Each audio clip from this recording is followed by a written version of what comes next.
मित्रांनो, तुमचं पुन्हा एकदा GB स्टोरी टेलर या यूट्यूब चॅनलवर स्वागत आहे। आजच्या आपल्या गोष्टीचं नाव आहे ओसाडवाडी गावची जत्रा, भाग 3।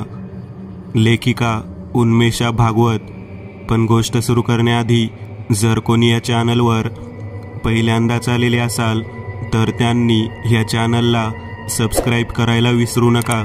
चला तर मग अजिबात वेळ न घालवता गोष्टीला सुरुवात करूया।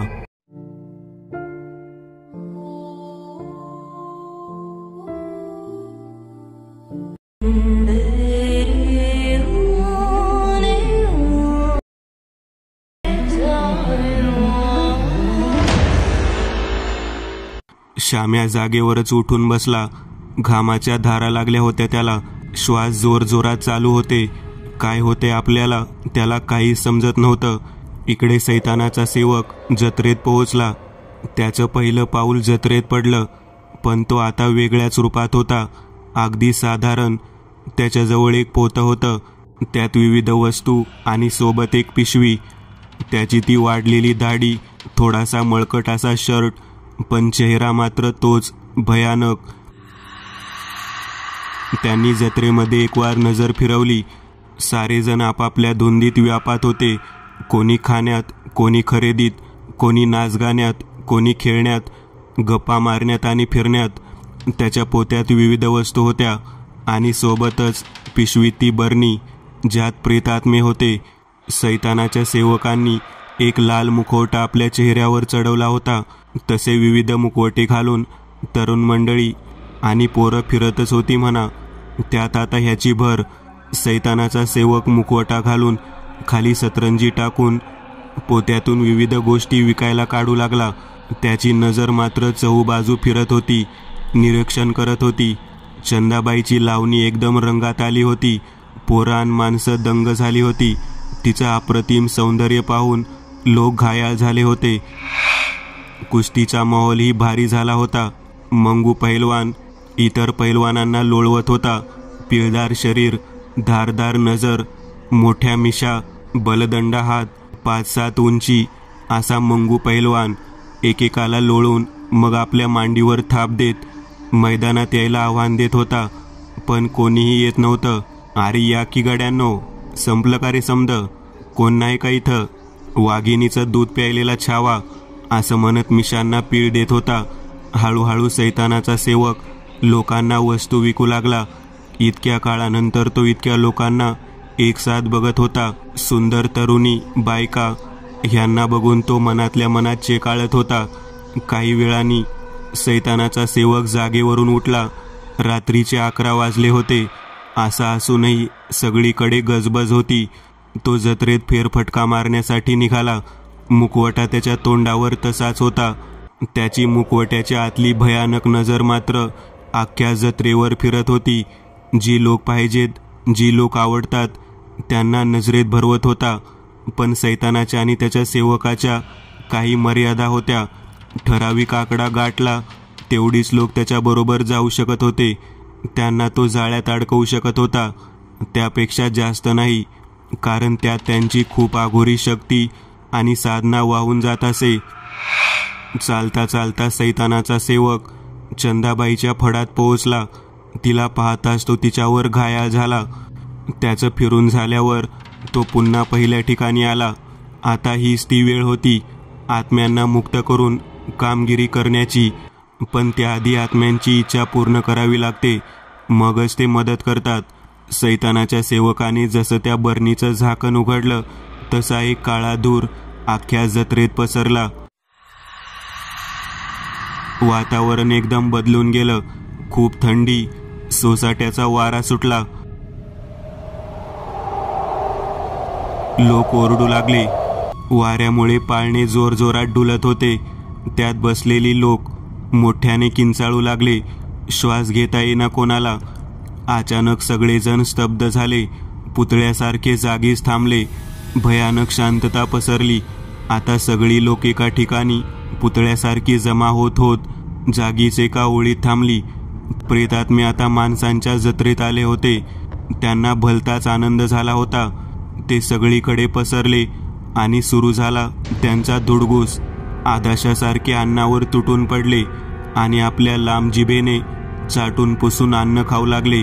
त्यांचा विचित्र असा चित्कार, किंचाळ्या, त्यांचा वावर अधिकच वातावरण भयानक बनवत होतं. काही जण पाळण्याला उलटी लटकून गरगरा पाळणे पिळत होते. त्यांची जीभ बाहेर काढून ते घाण हसत होते. त्यांची लाळ खाली टपकत होती. काही मोठा जबडा करून अन्न तोंडात बकाबका कोंबत होते. खरं तर ते सगळे माणसांना मारून खाऊ शकले असते, पण त्या दुष्ट प्रेतात्म्यांना तसा हुकूम नव्हता. माणसांवर हक्क फक्त सेवक आणि त्याच्या सैतानाचा होता. सगळ्या जत्रेत घाण आणि कुबट वास पसरला होता. तमाशा चालू होता, पण आत्म्यांचा घुंगरू घालून चेटकीने आनंद घेत होत्या नाचण्याचा. कसले कसले घाण भयानक आवाज घुमत होते. इकडे माणसं मात्र एकच जागी पुतळा बनून राहिली होती. लहान मुलांच्या हातातला खाऊ सडला होता. ती रात्र आणि पुढची रात्र आत्म्यांचा धुडगूस चालू होता, जसं की त्यांच्यासाठी जत्रा भरवली गेलीये. सगळा गाव जत्रेत लोटला होता. त्यामुळे इकडे गावातली उरलेली म्हातारी माणसं यायचे कष्ट घेत नव्हती. अशी सगळी परिस्थिती नाही, बेकार परिस्थिती झाली होती. अख्ख्या जत्रेचं रूप पालटून गेलं होतं. कुठं ती आनंदमयी जत्रा आणि कुठंही सगळीकडे काळ्या धुराचा भपका, प्राण्यांचे पीस खाऊन पडलेले उष्टे मांस, त्याचा कुबट घाणेरडा दर्प, त्या आत्म्यांचा भयानक अवतार, पिंजारलेले केस, मोठाली जीभ, डोळ्यांचे खोबणे झालेले. हे सगळे आत्मे सैतानाचे सेवक होते, पण मेल्यामुळे आत्मे झाले होते. अनेक लोकांचे बळी, दरोडा, खून असं सगळं कृत्य केलेले. त्यांना नुसतं बघून आपल्यासारख्या साध्या माणसांचा जीव जायचा, इतकी भयानक. शेवटी सैतानाचे सेवकच, मग कसे असणार. 2 दिवस आत्म्यांनी जत्रेत भरपूर आनंद लुटला. जत्रेतले पाळणे कधी हळू तर कधी वेगाने फिरत होते. गरम तेलात हात घालून जिलब्या संपवल्या जात होत्या. कोंबड्या, मटण, हाडकं ह्यांचा दरवळ पसरला होता. पटापट कडकड करत खाऊन संपवलं जात होतं. बघता बघता रात्र झाली. सैतानाचा सेवक मधोमध शांतपणे मांडी घालून बसला होता. अचानक त्याचा आवाज घुमला. सगळे आत्मे त्याच्या समोर हजर झाले.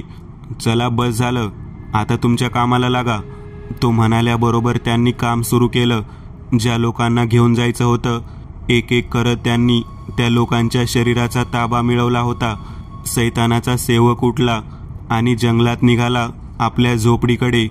इकडे आत्मे लोकांना सैतानाच्या सेवकापर्यंत पोहोचवत होते. 1, 2, 3 आणि पुढे आकडे वाढतच जात होते. आणि जत्रेतली बाकीची लोक बेशुद्ध पडली होती. सगळं उद्ध्वस्त झालं होतं. सकाळी गावात म्हातारे उरले सुरले आपली माणसं जत्रेवरून अजून कशी परत आली नाहीत म्हणून काळजीत पडले होते. आणि आता ते निघाले होते भिलाबाईच्या माळरानावर. गावकरी काही अंतर चालत अखेर पोहोचले आणि समोरचं दृश्य बघून हादरलेच. भिलाबाईच्या माळरानावर बेकार अवस्था झाली होती. सगळ्या जत्रेचा खेळखंडोबा झाला होता. जत्रेतली जी उरलेली लोक होती ती बेशुद्ध पडलेली होती. सगळीकडे काळी राख पसरली होती. आता थोडा उन्हाचा कडाका जाणवू लागला होता, तरी सुद्धा खूप घाणेरडा दर्प हवेच्या स्वरूपात होता. इकडे हनुमानच्या समोरचा दिवा सुद्धा विझला होता. सगळ्यांच्या अंगाला काळी राख लागलेली होती. नाही, काळा रंगच म्हणावा. बाजाबा हे बघून खालीच बसला आणि उरली सुरली माणसं आपल्या आपल्या लोकांना शोधू लागली. शिवल्याची बायको शिवल्याला शोधत होती.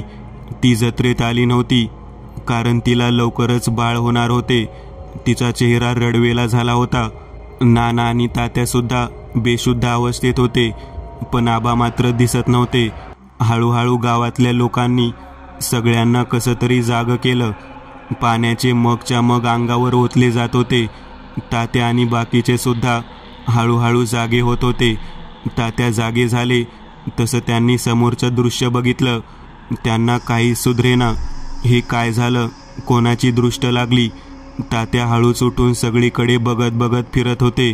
हो, त्याचं नव्हतं झालं. सगळे लोक हांबरड्या फोडत आपल्या माणसांना शोधत होते. इकडे सैतानाचा सेवक मात्र आनंदात होता. त्याला आकाश ठेंगणं झालं होतं. त्यांनी जंगलाच्या आत एक वेस आखली होती. त्यापुढे गावातला कोणीही येऊ शकत नव्हता. आता पिंपळाच्या झाडासकट ती जागा त्याच्या हद्दीत होती. आत्मे पुन्हा बरणीत बंद झाले होते. त्यांनी कामगिरी चोख बजावली होती. आता आत्मे फक्त रात्रीच बाहेर येऊ शकत होते. सैतानाचा सेवक समोर बेशुद्ध पडलेल्या लोकांना निहाळत होता. तरुणी, तरुण, काही राकट शरीराची माणसं, बाया, लहान मुले आणि त्यात आबा, शिवल्या, आंजी, भीमा, मंगू पैलवान, पक्या असे बरेच जण होते. आणि सर्वात महत्त्वाची गोष्ट म्हणजे चंदाबाई सुद्धा होतीच. सैतानाचा सेवक तिलाच बघत होता. कधी एकदा रात्र उजाडतीये असं त्याला झालं होतं. कारण सैतानाला बळी म्हणजेच रक्त अर्थात नैवेद्य हा रात्री चढवायचा असतो. तेव्हा तो प्रसन्न आणि आनंदी असतो. पण एक अट होती, ती म्हणजे एका वेळेला रात्री 3 बळी देऊ शकतो, दुसऱ्या रात्री पुढचे. इकडे गावातले सगळे एकत्र जमले होते. सभा भरली होती. लोकांचा आक्रोश आणि राग होता. आमची माणसं कुठे गेली? हे काय झालं? हे काय विपरीत घडलं? कोणाची नजर लागली जत्रेला? वाटोळं होईल त्याचं, असे शाप आणि रडगाणे चालू होते. सगळे गावकरी शुद्धीत आले असले तरी थकलेले, दमलेले, अर्धवट जागे आणि प्रचंड घाबरलेले आणि धक्क्यात होते. पण नाना मात्र अजूनही बेशुद्ध होते. तात्या आणि गावकरी त्यांना शुद्धीत आणायचा प्रयत्न करत होते, पण काही केल्या त्यांना शुद्ध येत नव्हती. श्वास मंदगतीने चालू होते. तात्या खूप अस्वस्थ झाले होते. एकतर नाना उठत नव्हते आणि आबांचा पण काही पत्ता नव्हता. तात्या विचारात पडले. रात्री जत्रेतली लोक गायब झाली. कुठे गेली अर्धी माणसं? काय भयानक प्रकार आहे हा? त्याचं डोकं दुखायला लागलं. त्यांनी एकवार सगळ्यांवर नजर फिरवली आणि धीर गोळा करून बोलायला सुरुवात केली. गावकऱ्यांनो, जे घडलंय ते कल्पनेच्या पलीकडचे आहे. काही समजत नाही. एकाएकी हे काय होऊन बसलंय? काहीतरी भयंकर संकटाची चाहूल मला लागली होती. पण जत्रा आणि आनंदावर विरजन नको म्हणून मी काही बोललो नाही. हे हनुमाना, माफ कर आम्हाला. तुझी विधिवत पुनर्स्थापना झाली नाही आणि तरी आम्ही जत्रा भरवलीच. तात्यांनी निश्चय केला, रडत न बसता चूक सुधारायची आणि या प्रकरणाचा छडा लावायचा. तो पूर्ण दिवस तसाच गेला. कोणाला काही सुधरत नव्हतं. सगळे आपापल्या घरी गेले. ते सगळे थकले, दमले आणि घाबरलेले होते. आणि अखेर रात्र झाली.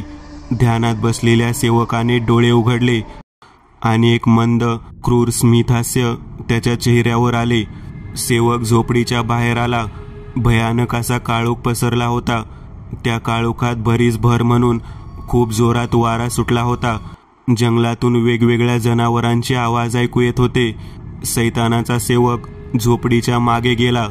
तिथे सगळ्यांना बेशुद्ध केलं होतं. हळूहळू सगळे शुद्धीत येत होते, पण काहीही उपयोग नव्हता. ते सगळे एकसारखे वर आकाशात बघत होते. टक लावून त्यांना गच्च बांधून ठेवलं होतं. हालचाल सुद्धा करता येत नव्हती. सेवकाने बळी देण्यासाठी 2 लोकांची निवड केली. एक म्हणजे पक्या आणि दुसरा मंगू पैलवान. मंगूच्या शरीराकडे बघून सैतानाचा सेवक मनातच म्हणाला, खूप रक्त, भरपूर रक्त, गरम रक्त. त्यांनी बरणीतल्या 2 आत्म्यांना सोडून त्यांना आदेश दिला, या दोघांना झोपडीत घेऊन या, लवकर. ते 2 आत्मे मंगू आणि पक्याच्या शरीरात घुसले. तसे मंगू आणि पक्या ताडकन उठून उभे राहिले. दोर कधीच तुटला होता. सैतान आणि त्याचा सेवक तयारच होता. पक्या आणि मंगू सैतानाच्या मूर्तीसमोर बसले. त्याची मूर्ती मोठी होती आणि त्याखाली सेवक बसला होता. त्याच्या समोर यज्ञकुंड होते. त्यातली आग भडकत होती आणि सेवक मंत्र म्हणत होता. तो भयानक दिसत होता. त्याचे डोळे लाल झाले होते. आत्मे त्या दोघांच्या शरीरातून बाहेर पडून तिकडेच गोल गोल हवेत फिरत होते. सेवकांनी मंत्र म्हणला आणि काळा बुक्का मंगू आणि पक्याला लावला आणि थोडा यज्ञात टाकला. सेवक उठला. मोठा सुरा होता त्याच्या हातात. त्यांनी एक जोरदार प्रहार केला. त्या दोघांच्या हातावर तशी सगळी बोटं तुटून यज्ञात पडत होती आता त्यांनी त्यांच्या शरीरावर खाचा पाडायला सुरुवात केली. रक्ताचा सडा यज्ञात पडत होता. सैतान खुश होत होता, तृप्त होत होता. सैतानाच्या मूर्तीचं तोंड लाल झालं होतं. त्याची भूक आणि तहान भागत होती. त्याचे डोळे चमकत होते. सेवक थांबला. पक्या आणि मंगूची प्रेत पडली होती. सगळं शरीरातलं रक्त निघून गेलं होतं. पिळूनच काढलं होतं म्हणा. डोळे नव्हतेच, फक्त खोबणी उरली होती. डोळे सुद्धा काढून घेण्यात आले होते. उरलेलं रक्त सेवकांनी आपल्या जिभेने चाटून घेतले. थोडे आत्म्यांना प्यायला देऊन त्यांना पुन्हा आदेश दिला, जा जा त्या गावच्या वेशीवरल्या झाडाला ही प्रेत उलटी लटकावून या. जा. तो मोठ्याने म्हणाला, गावाला कळलं पाहिजे. त्यांनी शहाणपणा केला तर काय होईल ते. त्यांनी शांत बसायला हवं. बसलंच पाहिजे ना. सकाळी गावात स्मशान शांतता पसरली होती. कोणीही घराच्या बाहेर पडत नव्हतं. तात्यांनी सांगितल्याप्रमाणे दुपारी सगळे जमणार होते आणि पुढे काय करायचं हे ठरवणार होते. तात्यांनी नानांना आपल्या घरीच ठेवलं होतं. अजूनही ते पूर्ण शुद्धीत नव्हते. भिकाजी पहाटे दूध विकून सायकलवरून आता गावात येत होता. गावच्या वेशीजवळ तो पोहोचला आणि समोर झाडाकडे बघून तो थरथरू लागला. मंगू असं म्हणत हातातली सायकल तिथे सोडून तो गावात बोंबलत पळत सुटला. गाव जमा होऊ लागला. सारा गाव हादरून गेला होता. मंगूची बहीण आणि पक्याचा बाप डोकं आपटून आपटून रडत किंचाळत होते. त्यांची प्रेत खाली उतरवली गेली होती. सावकारांसारखाच मृत्यू. कोणीतरी मधूनच कुजबुजला. 2 दिवस असेच निघून गेले. पोलीस तपास सुरू झाला होता. पोलिसांची गस्त होती. सगळी माहिती पुरवली जात होती. रात्री पोलीस डोळ्यात तेल घालून लक्ष ठेवत होते. पण 2 प्रेत 1 दिवसाआड लटकावले जात होते. रात्री पोलीस बेशुद्ध होत होते. एकाएकी काळा धूर डोळ्यात जाऊन ते बेशुद्ध होत होते. सकाळी उठले की कालचं सारं विसरत होते. गावाला नजर लागली होती. गावातले म्हणू लागले, उगाच केली जत्रा. तेव्हापासूनच सुरू झालं हे समद. तात्यांना कळून चुकलं. त्यांना खात्री झाली की हा काहीतरी अघोरी प्रकार आहे. त्यांना श्याम्या आजारी असल्याचा निरोप आला होता. त्यांनी श्याम्याला घडलेलं काही सांगितलेलं नव्हतं. पण आता वेळ आली होती त्याला परत बोलवायची आणि मार्ग शोधण्याची. तात्यांनी गोट्याला निरोप सांगितला. दुसऱ्या दिवशी सकाळीच गोट्या श्याम्याकडे निघाला. गोट्या प्रवास करून श्याम्याकडे पोहोचला. श्याम्या आता बरा वाटत होता आणि त्यालाही घरी जायची ओढ लागली होती. गोट्याला पाहून श्याम्याला आनंद झाला.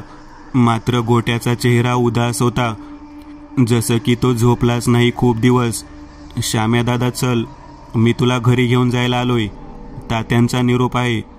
तुला ताबडतोब घरी बोलावले त्यांनी. श्याम्याला सुद्धा हेच हवं होतं. तो पण लगेच तयार झाला. बबन्याने त्याच्यासोबत यायचा हट्ट धरला. पण श्याम्याने त्याला मिठी मारत समजावले, तू माईची नीट काळजी घे. इथे काही दिवसांनी मी निरोप पाठवतो. मग तुम्ही दोघे या. असं म्हणत श्याम्या निघाला. गोट्याने श्याम्याला घडलेला प्रकार सांगितला नव्हता. तो शांत होता. दुपारी ते दोघे गावात पोहोचले. श्याम्याला वाटलं होतं गावात अजूनही जत्रेचा माहोल असेल. पताका लावल्या असतील, तोरण असतील. पण कसलं काय. गावात भयानक शांतता आणि विचित्र वातावरण होतं. श्याम्याने गोट्याला विचारलं, पण गोट्या जास्त काही न बोलता एवढंच म्हणाला, घरी लवकर चल दादा. श्याम्या आणि गोट्या घरी आले. तात्या बाहेर वाटच बघत होते.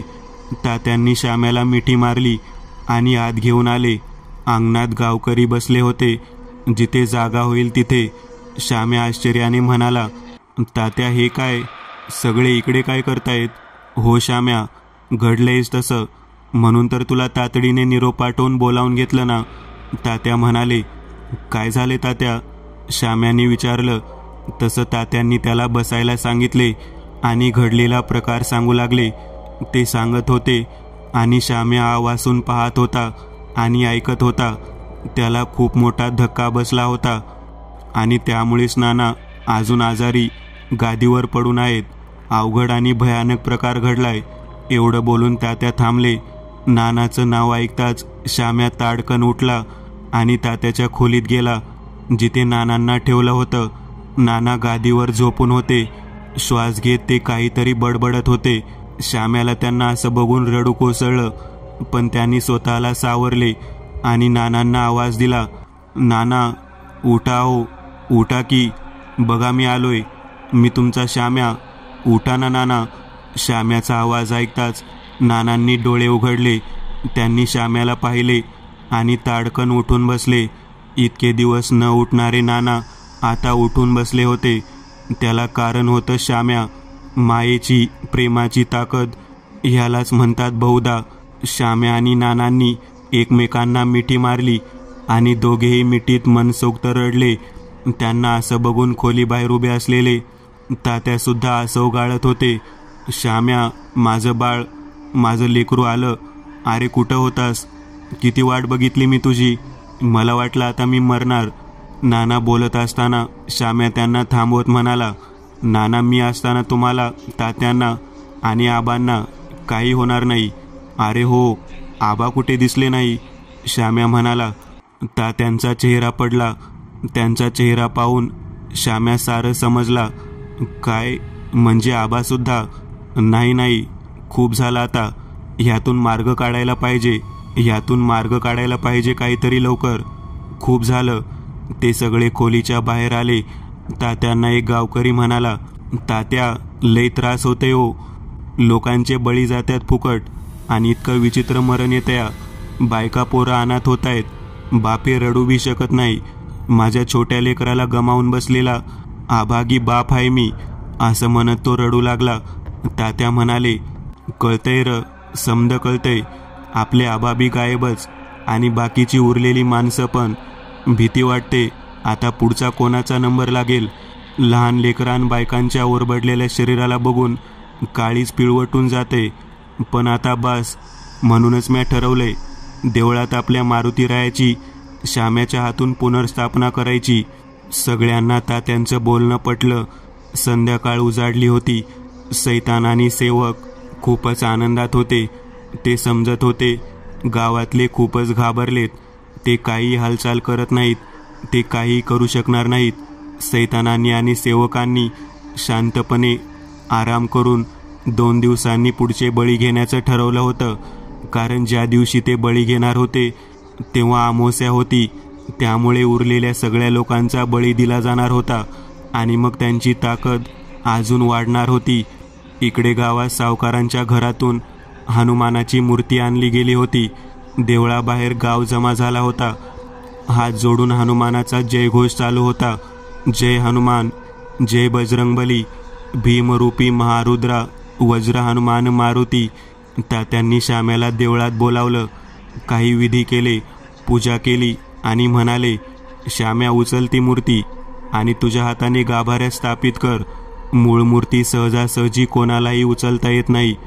तशी मूर्ती छोटीच होती पण जागृत होती.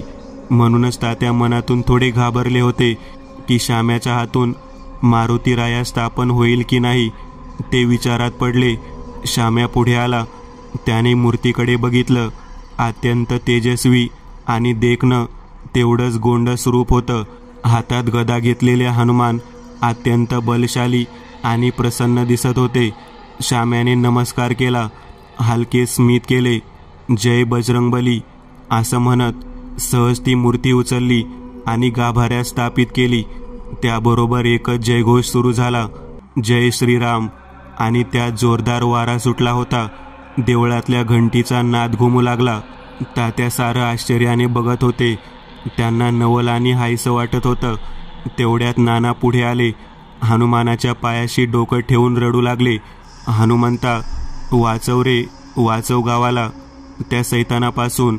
माझ्या चुकीची शिक्षा त्या भोळ्या बाबड्या लोकांना भोगावी लागतीये. हे बघून त्रास होतो. मला तुझ्या पायाशीच मरण येऊ दे रे. हे सगळं ऐकून गावकरी कुजबुजू लागले.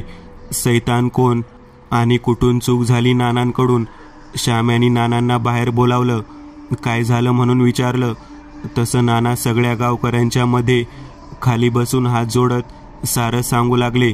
त्यांनी सैतानाच्या सेवकाला दिलेलं वचन, त्याचं गावात येणं, काळा कुर्ता, आपली अवस्था, जत्रेसाठीचा धरलेला आग्रह सारं सांगितले. हे ऐकून गावकरी प्रचंड संतापले. वार तुमच्या जीवासाठी अख्ख्या गावाचा जीव धोक्यात घातला तुम्ही. शरम नाही वाटली? तुमच्यामुळे गावावर हे संकट ओढावले. गावकरी बोलत होते आणि नाना रडत होते. नाना, तुम्ही गावात राहता कामा नये. निघून जा, नाहीतर काहीतरी बरं वाईट होईल आमच्या हातून. एक गावकरी रागात बोलला. तसा एक आवाज घुमला. थांबा, बंद करा ओरडणं. ह्यात काही नानाची चूक नाही. नकळतपणे त्यांच्या हातून हे घडले. तेव्हा परिस्थिती तशी होती. नानाऐवजी आपल्या कोणावरही अशी वेळ येऊ शकली असती. नानांनी जिवंतपणी त्या सैतानाच्या सेवकाच्या मरण यातना भोगल्यात आणि आता ते पूर्ण खचलेत. जे घडलंय ते आपण बदलू शकत नाही. त्यापेक्षा आपल्या हनुमानाकडे साकडं घालूया, तो नक्की मार्ग दाखवेल. एवढं बोलून श्याम्या थांबला. सगळेजण शांत झाले होते. त्याचं पटलं होतं सगळ्यांना. सगळ्यांनी बजरंगबलीला साकडं घातलं. देवा वाचव, काहीतरी मार्ग दाखव, तुझी कृपा हो दे. आता 7:30 वाजले होते. सगळे गावकरी जप आणि मंत्र म्हणत होते. वातावरणात गारवा निर्माण झाला होता. इतक्यात जोरदार हवेचा झोत आला. माती उडू लागली. सगळे डोळे चोळत होते. दूरवरून आवाज ऐकू येऊ लागला. जय राम. रामनामाचा जयघोष चालू होता. कोण होतं? अत्यंत प्रभावी, तेजस्वी, रुबाबदार पण साधारण व्यक्तिमत्व. त्या व्यक्तीसोबत अजून 2 लोक होती. अंगात शेंदुरी रंगाचा कुर्ता, कपाळी केशरी टिळा, गळ्यात रुद्राक्षाची माळ, पायात कोल्हापुरी चप्पल आणि चेहरा अत्यंत प्रसन्न, तोंडातून रामनामाचा जप. अशी ती व्यक्ती कोण होती? सारा गाव हरकून गेला होता आणि पाहतच राहिला त्या व्यक्तीकडे. देवळातल्या घंटांचा नाद घुमत होता. त्या व्यक्तीबरोबर आलेली 2 माणसं पुढे आली. तो व्यक्ती तिथेच थांबला. त्याच्याबरोबर असलेले 2 पुढे आले. त्या दोघांनी तात्यांना नमस्कार केला. त्यातला एक जण म्हणाला, ओसाडवाडी गाव हेच ना? हो हेच, पण माफ करा, मी ओळखले नाही आपल्याला. हो मी सांगतो, मी आणि हा, आम्ही दोघेही पवनदादांचे शिष्य. पवनदादा? कोण पवनदादा? श्याम्या म्हणाला. हे पवनदादा. असं म्हणत ते दोघे बाजूला झाले आणि पवनदादा आपल्या कोल्हापुरी चपलेचा आवाज करत पुढे आले आणि त्यांनी सगळ्यांना नमस्कार केला. त्यांचा शिष्य म्हणाला, पवनदादा खूप मोठे, अभ्यासू, अनेक सिद्धी प्राप्त असलेले, रामभक्त असलेले आणि अनेक संकटातून लोकांना वाचवणारे संकर मोचक असे दादा. आम्हाला श्याम्याला भेटायचं आहे. हे ऐकून श्याम्या थक्क झाला. तो म्हणाला, माझं नाव तुम्हाला कसं माहीत? पवनदादा थोडं पुढे येत म्हणाले, श्याम्या, तुझ्या माई आत्याकडून आम्हाला निरोप आला होता. तिला तू गेल्यापासून काहीतरी भयंकर घडलंय ह्याची कुणकुण लागली होती आणि गावात जे काही घडतंय ह्याचा निरोप तिला पोहोचला होता. ती येणार होती पण जमले नाही. त्यांचे कडक व्रत चालू आहे तुझ्यासाठी आणि म्हणूनच तुम्ही आलात दादा. तात्या म्हणाले. हो, दादा म्हणाले. हे ऐकून श्याम्या, तात्या, नाना त्यांच्याबरोबर साऱ्या गावाच्या अशा पल्लवी झाल्या. तात्यांनी हात जोडले आणि म्हणाले, अगदी देवासारखे धावून आलात. माझा बजरंगबली पावला. हो, पण त्यासाठी मला गावात मुक्काम करावा लागेल आणि घडलेल्या गोष्टी सगळ्या जाणून घ्याव्या लागतील. पवनदादा म्हणाले, अहो पवनदादा, तुम्ही आमच्या घरीच मुक्कामी राहा. सारं गाव तुम्हाला मदत आणि सहकार्य करेल. तुम्ही आमचे संकटमोचन बनून आलाय. आता आम्हाला हुरूप आलाय. श्याम्या म्हणाला, अगदी बरोबर श्याम्या, पण इतक्या रात्री काही करायला नको. त्यांना आराम करू देत, ते खूप लांबून आलेत. तात्या म्हणाले. त्यांनी गावकऱ्यांना सांगितले, आता काळजी करू नका. आपण सगळी मदत आणि प्रार्थना करूयात. तुम्ही आपापल्या घरी जा.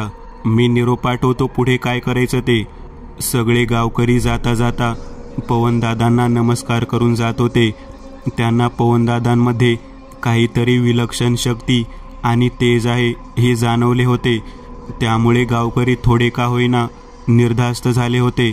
श्याम्या पुढे आला आणि पवनदादांच्या पाया पडला. पवनदादांनी त्याच्या डोक्यावर हात ठेवला आणि त्याला मिठी मारली. त्या मिठीत वेगळाच आनंद मिळत होता श्याम्याला. स्वर्ग सुख. ही मिठी कधी सुटूच नये असं श्याम्याला वाटत होतं. त्याचे डोळे बंद होते. आपण हवेत तरंगतोय आणि एक तेजोमय प्रकाशाच्या वलयात वावरतोय असं त्याला क्षणभर वाटलं, पण तो भानावर आला. नंतर श्याम्या, तात्या, नाना सोबत पवनदादा आणि त्यांचे शिष्य घरी निघाले. घरी पोहोचल्यावर सगळ्यांनी आवरलं. गोट्याच्या हातचा चहा घेतला, कारण चहाची गरज होती. तसं पवनदादा श्याम्याला म्हणाले, श्याम्या, मला सगळ्या गोष्टी सुरुवातीपासून आतापर्यंत जाणून घ्यायच्या आहेत. मला सगळं सविस्तर सांग. तसं श्याम्याने सगळं सांगायला सुरुवात केली. सावकारांचा मृत्यू, नानासोबतचा प्रकार, जत्रेतला प्रकार, प्रेत, सैतान, त्याच्या सेवक, सगळं. आपण उद्या वाट पाहू, बघूया काय घडते, कारण परवा अमावास्या आहे. ह्या दिवशी सैतानाची ताकद वाढते आणि आपल्याला सगळ्या गोष्टी समजायला उद्याचा अख्खा दिवस लागेल. नाना, मला उद्या सकाळी त्या पिंपळाच्या झाडापाशी घेऊन जा, जिथे सैतान आणि त्याचा सेवक आहेत. हे ऐकून नाना अजूनच गळाले. पवनदादा म्हणाले, काळजी करू नका, आपल्याला सुरुवात तिथूनच करावी लागणार, जिथे त्याचं अस्तित्व आहे. श्याम्यासुद्धा असेल आपल्याबरोबर. नाना आणि श्याम्या तयार झाले. रात्र खूप झाली होती, त्यामुळे सगळे जेवून झोपी गेले. सकाळी रात्री बोलल्याप्रमाणे सगळे निघाले जंगलात. आत घुसत घुसत अखेर त्या पिंपळाच्या झाडापाशी जाऊ लागले. नाना भीतीने कापत होते. त्या झाडाच्या काही अंतर मागे पवनदादा थांबले आणि म्हणाले, तुम्ही सगळे इथेच थांबा. श्याम्या, नाना, पवनदादांचे शिष्य तिथेच थांबले. पवनदादा पुढे गेले. ते पुढे जात असताना नाना आणि श्याम्याला मात्र भीती वाटत होती. पवनदादा पुढे चालत होते आणि त्याच्या मुखातून रामजप चालू होता. चालता चालता ते झाडापाशी थांबले. त्या झाडाच्या मागे मोठं ओसाड रान होतं आणि जरा मागे एक झोपडी दिसत होती. पवनदादा झाडासमोर उभे होते. त्यांनी खाली पाहिले. पूर्ण काळी चिवट राख आणि त्याची एक सरळ रेष आखली होती, अगदी लक्ष्मण रेखा असते तशी. पण इकडे ती सैतानी रेषा होती. त्यापुढे सैतानाची हद्द होती. एकूणच परिसर शांत वाटत होता. पवनदादा त्या रेषेबाहेरच होते. त्यांनी आपली नजर त्या रानावर आणि त्या झाडावर फिरवली आणि ते त्या रेषेबाहेरच बसले. त्यांनी तिथली थोडी काळी राख आपल्या जवळ असलेल्या झोळीमधल्या छोट्या डब्बीत भरली. थोडी राख हातात घेतली. डोळे बंद करून तिथेच बसले. इकडे श्याम्या आणि बाकी सगळे चिंतेत होते, कारण बराच वेळ झाला अजून पवनदादा आले नव्हते. कोणी येऊ नका असं त्यांनी स्पष्ट सांगितले होते, त्यामुळे कोणीही जात नव्हते. आता सकाळी थोडं उशिरा ते निघाले होते आणि आता दुपार सरून संध्याकाळ झाली होती. अखेर थोड्या वेळाने ते येताना दिसले. सगळे पुढे झाले आणि म्हणाले, पवनदादा, काय झालं? इतका वेळ का लागला? चला घरी जाऊया, सगळं सांगतो. इथे जास्त थांबायला नको. इकडे त्या सैतानाची हद्द सुरू होते आणि रात्रीच त्याचं काम सुरू होतं. सगळे घरी निघाले. थोडा वेळ आराम करून चहा घेऊन दादा बोलू लागले. सगळे अंगणात बसले होते. तो सैतान आणि त्याच्या सेवकाचा हा सगळा खेळ. सैतानाचा सेवक आधी सामान्य माणूस होता, पण अत्यंत लोभी, लावसट होता. परिस्थिती हालाकीची, गरिबीची. त्यामुळे बुवा, बाबा, आघोरी मांत्रिक ह्यांच्या नादी लागलेला. म्हातारे आईबापांना वाऱ्यावर सोडून एका मांत्रिकाच्या नादी लागला आणि मग त्याची भेट झाली सैतानाशी. एका मांत्रिकाने सेवकाला सांगितले, सैतानाची सेवा कर, तुझ्या सगळ्या इच्छा पूर्ण होतील. पण एकदा का तू त्याचा सेवक झालास की मागे नाही हटायचं. त्याची तहान भागव आणि मग तुझ्याकडे खूप संपत्ती, पैसा आणि तुला जे हवं ते सगळं. असा हा सैतान आणि त्याचा सेवक. हा सैतान जो आहे हा त्याचा देव आहे. सैतानाचा सेवक सैतानाला खुश ठेवण्यासाठी गोष्टी करतो. त्या बदल्यात सैतान त्याला हवं ते देतो. सगळं नीट चाललं होतं. आधी सैतानाची भूक जनावरांवर भागायची, पण हळूहळू त्याला माणसांची तहान लागली, म्हणजेच त्यांच्या रक्ताची. सेवकाला त्यांनी आदेश दिला, माणसं दिलीस तर खूप मोठा होशील, अमर होशील. पण एक विचित्र अट होती सैतानाची. ती म्हणजे ज्या गावात मोठा उत्सव किंवा जत्रा असेल तेव्हाच हे काम झालं पाहिजे, तरच तो प्रसन्न होईल. ह्याला कारण म्हणजे माणसं एकत्र असतात, आनंदी असतात आणि बळी द्यायला सोपे, गरम, उसळतं सळसळतं रक्त मिळते. हा सैतान मूर्तिरूपी आहे. सैतानाचा सेवक आधी ज्या गावात राहत होता ते छोटे गाव होते. गावात जत्रा भरणं शक्यच नव्हतं. तो सैतानाला जनावरांचा बळी देत होता, पण जास्त दिवस हे चालणार नव्हते. म्हणून सेवक भटकत ह्या गावात आला. सावकारांनी त्याला वचन दिलं, पण ऐनवेळी मागं फिरले म्हणून जीव गमावला त्यांनी. सेवक चौताळला होता आणि सैतान पण. नाना भेटल्यावर मात्र त्यांनी खबरदारी घेऊन गावात जत्रा भरवलीच आणि मग सगळं माहीतच आहे. एवढं बोलून पवनदादा थांबले. तात्या आणि सगळेच थक्क झाले होते. बापरे, काय भयानक प्रकार आहे हा. श्याम्या म्हणाला, उद्या अमावास्या आहे. उद्या ताकद वाढणार त्यांची. सगळे बळी जाणार उद्या, म्हणून आज ते शांत आहेत. पवनदादा म्हणाले, आणि मग हे सतत होणारे लोकांची हाकनाक बळी जाणार. त्यांच्या हद्दीत घुसून त्यांचा उद्याचा यज्ञ उद्ध्वस्त करायला हवा. पण त्यासाठी धाडसी ह्या गावातला माणूस पाहिजे. कारण बळी ह्या गावातून गेलेत. इथे जन्म घेतलेल्या तरुण माणसाच्या आणि भावी देवळातल्या देवाच्या सेवकाच्या हातूनच सेवकाचा अंत होऊ शकतो. कारण जशी सैतानाची शक्ती तशी देवाची शक्ती. जसा सैतानाचा सेवक तसा देवाचा सेवक. एक चांगली शक्ती वाईट शक्तीचा पराभव करू शकते. हे ऐकून नाना पटकन बोलून गेले, म्हणजे श्याम्या, अगदी बरोबर नाना. पवनदादा म्हणाले. हे ऐकून तात्या चिंतेत होते, पण श्याम्या खुश झाला होता. गावाला वाचवण्याची संधी देवाने आपल्याला दिली ही गोष्ट त्याला सुख देणार होती. त्यांनी तात्यांना धीर देत सगळं नीट होईल असं सांगितलं. रात्री गावकरी जमा झाले होते. त्यांना आता श्याम्याची काळजी होती. दादा म्हणाले, उद्या रात्री मी, माझे शिष्य आणि श्याम्या कामगिरीवर निघणार आहोत. तर तुम्ही अखंड हनुमानाचा मंत्र जाप करत राहा. गावकऱ्यांनी होकार दिला आणि श्याम्याला आशीर्वाद पण दिला. सकाळी श्याम्याने पवनदादांना एक प्रश्न विचारला, दादा, तुम्हाला त्या सैतानाबद्दल आणि सेवकाबद्दल कसं कळले? एक स्मित हास्य पवनदादांच्या चेहऱ्यावर आले आणि ते म्हणाले, मला सगळं माहिती असतं. श्याम्याला काहीच कळेना. पवनदादांनी त्याच्याकडे बघितलं आणि म्हणाले, इतका विचार करू नकोस, सांगतो. मी जेव्हा त्या पिंपळाच्या झाडापाशी गेलो तेव्हा तिथे काळी राख होती. त्याची एक रेषा होती. त्याची राख मी हातात धरली आणि मंत्र म्हणून भूतकाळात गेलो. अखंड रामनामाचा जप चालू होता. हळूहळू सैतान आणि त्याचा सेवक यांचा भूतकाळ समोर आला आणि मी तिथेच बसून राहिलो. श्याम्या हे ऐकून थक्क झाला. पवनदादा विलोभनीय आहेत, अद्भुत आहेत. सैतानाचा आणि त्याच्या सेवकाचा भूतकाळ जाणून घ्यायचा, ते पण आपला जीव धोक्यात घालून, म्हणजे अद्भुत आहे. पटकन आवरून तात्या आणि श्याम्या देवळात निघाले. पूजेसाठी पवनदादा आणि शिष्य घरीच थांबले होते. इकडे नाना प्रार्थना करत सगळं नीट होऊ दे म्हणून प्रार्थना करत होता. अख्खा गाव चिंतेत होता आणि प्रार्थनासुद्धा करत होता. श्याम्याला बळ दे, त्याचं रक्षण कर. सैतानची गावावरची सावली दूर होऊ दे.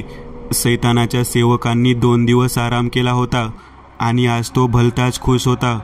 कारण आज सगळे बळी जाणार आणि सैतान प्रसन्न होणार आणि मग आपण खूप मोठे.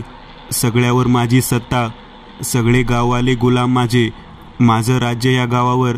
आणि मग दरवेळी जत्रा भरणार, आणखी बळी जाणार, आणखी ताकद वाढणार. झोपडीच्या मागे उरलेले लोक ज्यांचे बळी जाणार होते ते बेशुद्ध होते. त्यांचे श्वास चालू होते. त्यात आबा, भीमा, चंदाबाई आणि बरीच लोक होती. लहान पोरं होती. शिवल्यानी जीव गमावला होता बिचारा, पण गावात कोणाला माहीत नव्हते. कारण त्याचे प्रेत तिथेच पडले होते, पांढरे फटक. सैतानाच्या सेवकांनी सगळ्यांकडे बघितलं आणि म्हणाला, शेवटचा दिवस तुमचा. त्याची नजर चंद्राबाईवर गेली.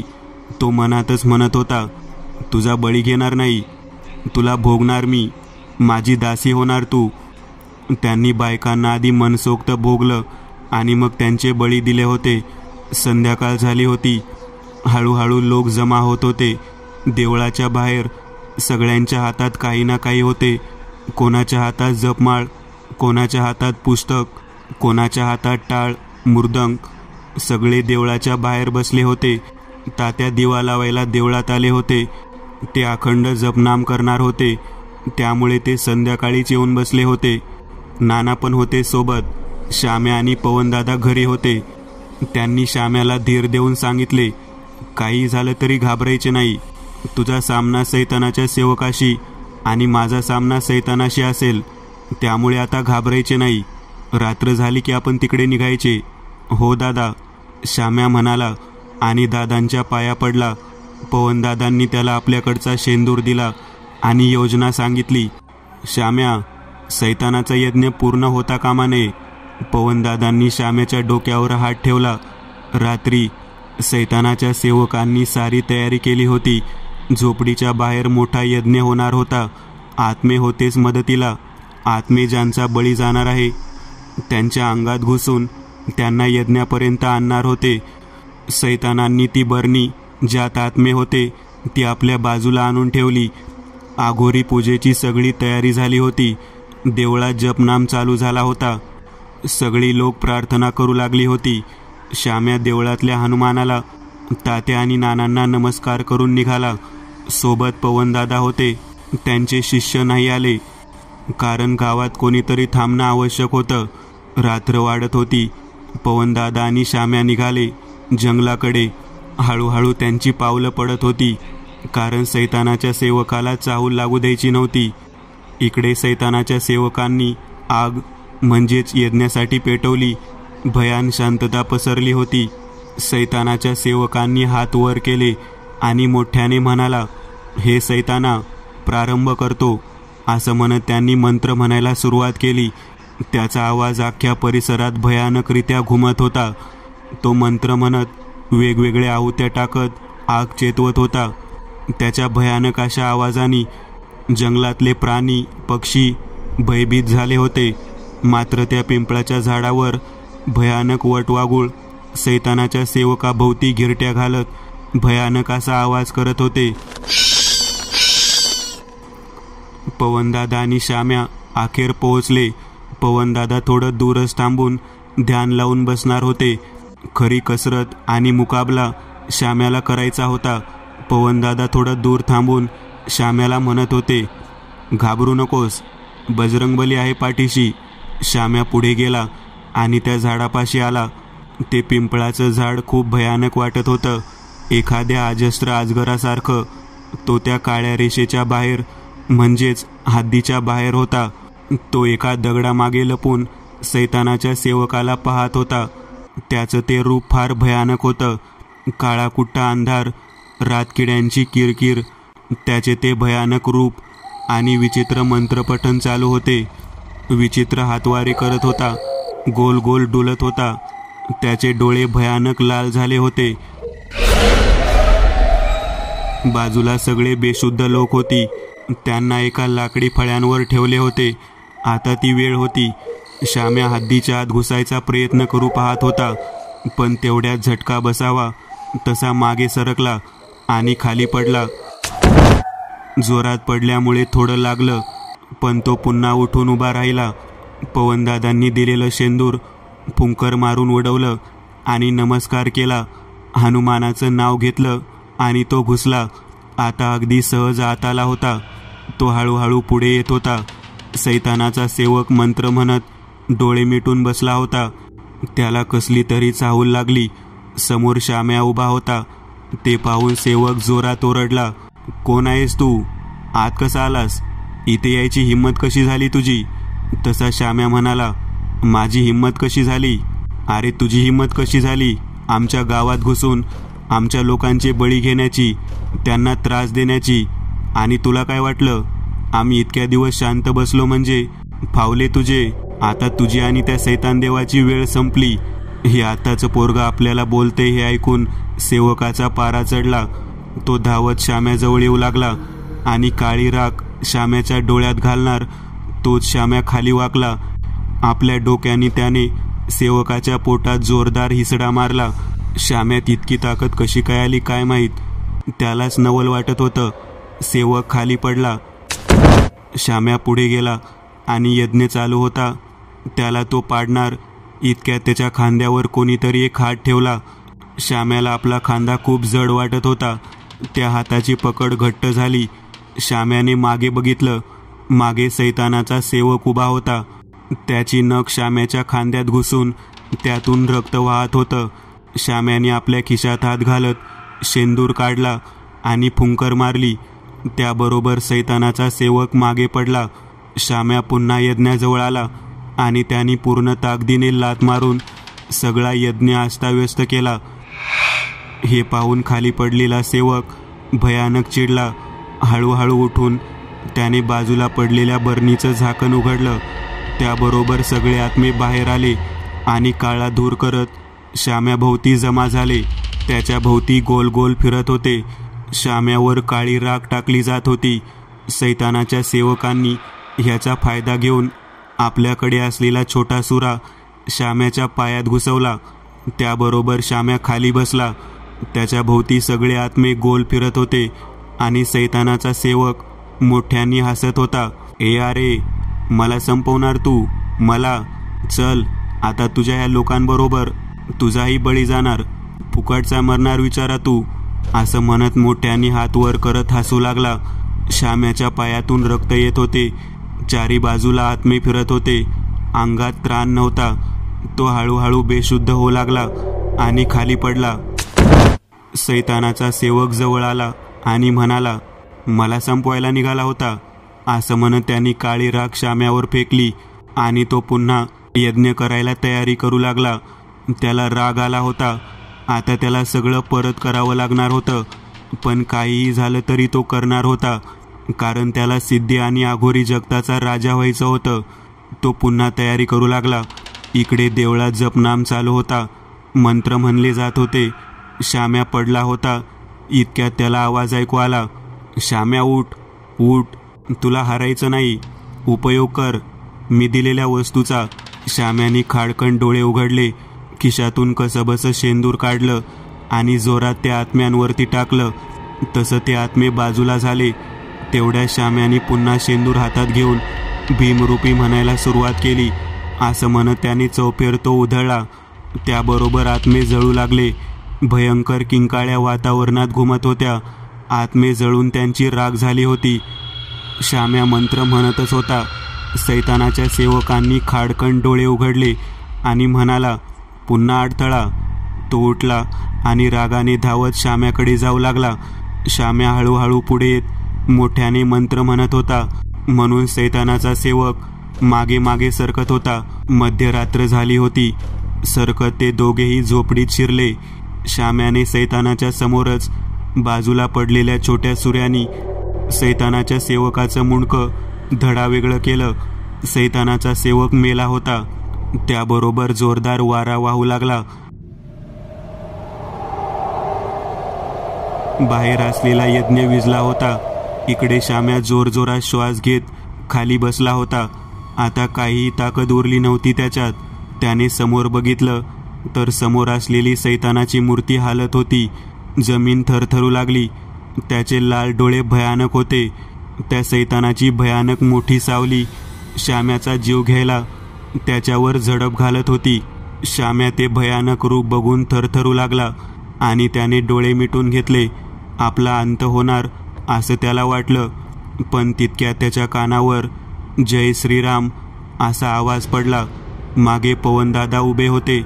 ते पुढे आले आणि शेंदूर लावलेल्या त्यांच्याकडच्या कट्यारीने जय श्रीराम म्हणत सैतानाच्या मूर्तीवर जोरदार प्रहार केला. त्याबरोबर मूर्तीचे 2 तुकडे झाले आणि मूर्तीचा मोठा स्फोट झाला. आकाशात जोरदार वीज चमकली. श्याम्या हे हरकून पाहतच राहिला. तो उठला आणि पवनदादांना मिठी मारली. पवनदादा, जिंकलो आपण, जिंकलो.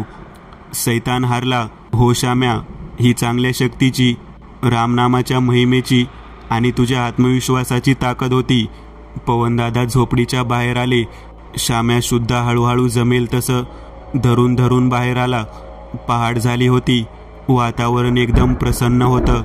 ते पिंपळाचं झाड सुद्धा मंत्रातून मुक्त होऊन छान डुलत होतं. पक्ष्यांचा किलबिलाट ऐकू येत होता. प्रचंड तेज आणि उत्साही वातावरण होतं. छोटे जंगलातले प्राणी इकडे तिकडे पळत होते. झाडावर खूप माकडे जमा झाली होती आणि ओरडत होती. पवनदादांनी पाल्याचा रस बेशुद्ध असलेल्या लोकांच्या तोंडात टाकला. थोड्या वेळात सगळे शुद्धीवर आले. श्याम्याला पाहून खूप आनंदी झाले, पण श्याम्या मात्र रडत होता, कारण शिवल्याचं प्रेत पडलं होतं बाजूला.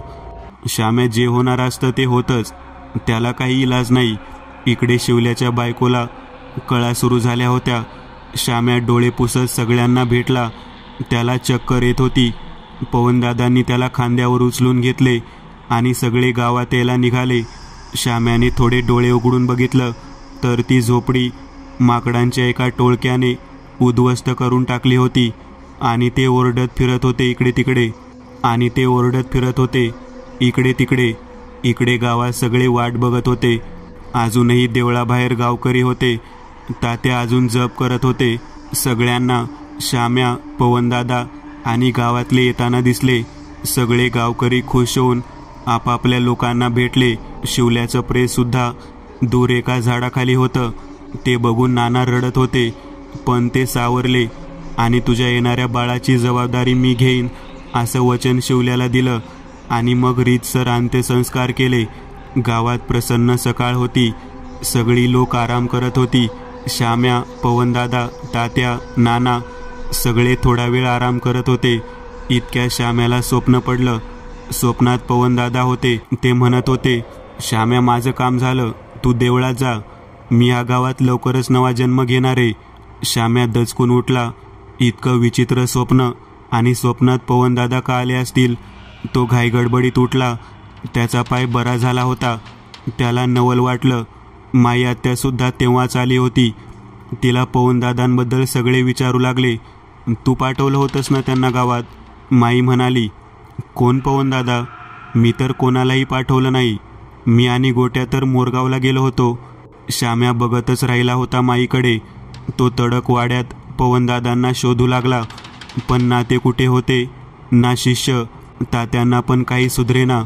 सगळीकडे शोधून ते कुठेच नव्हते. श्याम्याला वाक्य आठवलं, तडक देवळात जा. तो आवरून धावत देवळाकडे निघाला. बाकीचे पण आवरून मागून निघाले. तात्या, नाना, आबा, गोट्या.